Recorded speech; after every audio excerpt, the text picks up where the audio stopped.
Selanjutnya, saudara, ada 7 pasangan pengantin di Kabupaten Gunung Kidul, Yogyakarta yang melaksanakan akad nikah bareng dengan cara yang unik.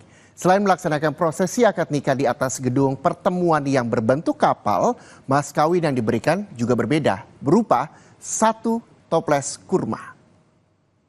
Saya kawinkan Syafira untuk engkau dengan mas kawin seperangkat alat sholat dan cincin perak serta kurma 1 toples dibayar tunai.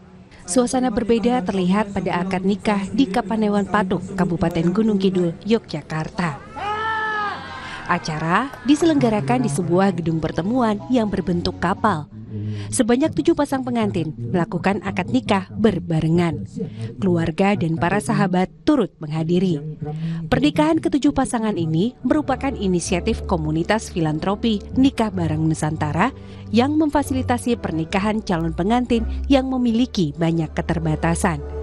Pasangan-pasangan ini menikah dengan mas kawin peralatan sholat dan juga 1 toples kurma yang identik dengan Ramadan yang sudah di depan mata. Menjadi suatu yang istimewa karena diikuti 7 pasang dari puluhan pasang yang mendaftar. Terseleksi 7 pasang yang alhamdulillah bisa dinikahkan dengan mas kawin cukup istimewa. Ada seperangkat alat sholat, cincin, dan kurma.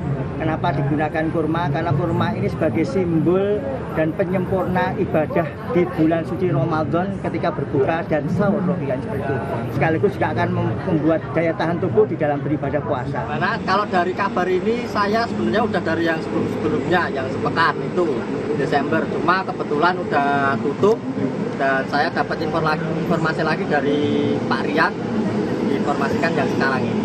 Ada biaya nggak, Mas? Alhamdulillah 0. Nah, ini kan Mas. Ke-7 pasangan ini merupakan peserta terpilih untuk dinikahkan jelang bulan Ramadan. Mereka berusia 25 hingga 30 tahun. Sebelumnya, terdapat puluhan pasangan calon pengantin yang mendaftar dan diseleksi untuk mengikuti nikah bareng Nusantara ini. Para pendaftar tidak hanya berasal dari Yogyakarta dan sekitarnya, namun juga dari daerah-daerah di Sulawesi hingga Kalimantan.